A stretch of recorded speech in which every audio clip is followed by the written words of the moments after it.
அட இன்றைக்கு வந்தாச்சு இந்த கடங்காரங்கிற தொல்லையில இருந்து தப்போனவங்களா என்னதான் இப்போ 3 வருஷமா தேடி கொண்டிருக்கிறேன். 3 வருஷத்துக்கு முதல் போட்ட சீட்டு காசு ஞாபகம் இருக்கும். அட இன்னும் அதை ஞாபகம் வச்சிருக்கீங்களா? இன்னும் ஒரு நீ 11,000 ரூபாய் தரணும். 11,000? நான் இங்க வந்து இப்போ 2.5 மத்தியாலமா தேடி நல்ல காலம் மாட்டுப்பட்டுட்டேன். அதை விடு, இங்க சோக்கான ரோஸ் பானோண்டதுல போது ஒரு பானோன்னு வாங்கி சாப்பிடு. சும்மா கடங்கார முதல்ல நீ காசு தந்தது இந்த ரோஸ் பானை வேண்டி இருக்கணுமே. அடே என்னடா அவனவன 3 வருஷமா இதை மறக்காம திரியிறாமா. அடே கொஞ்சம் காசாடாப்பா. எத்தனை மாதம் அதுக்கு நான் உழைக்கணும் தெரியுமோ? என்னடாப்பா சரி எப்ப எனக்கு காசு தருவா?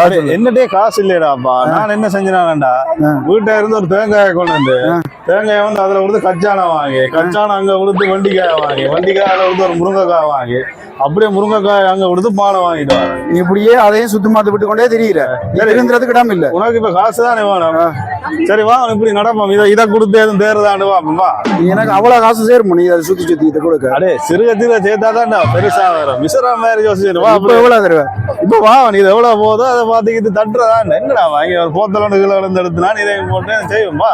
வா வா. நம்பி நானே இழைச்சி போனேன்டாப்பா 10 கிலோ. கோயிலுக்கு முன்னு நின்று என்னடாப்பா கடவுள் ஒரு கடைசியா தருவேன். நீ வாங்கினதுல 2 உருண்டை இருக்கு வாங்கி சாப்பிடு. உனக்கு சாப்பாடுகளை வாங்கி தானேன்டாப்பா. கோயில்ல வந்து காசை பத்தி கேட்கிறீங்களாப்பா.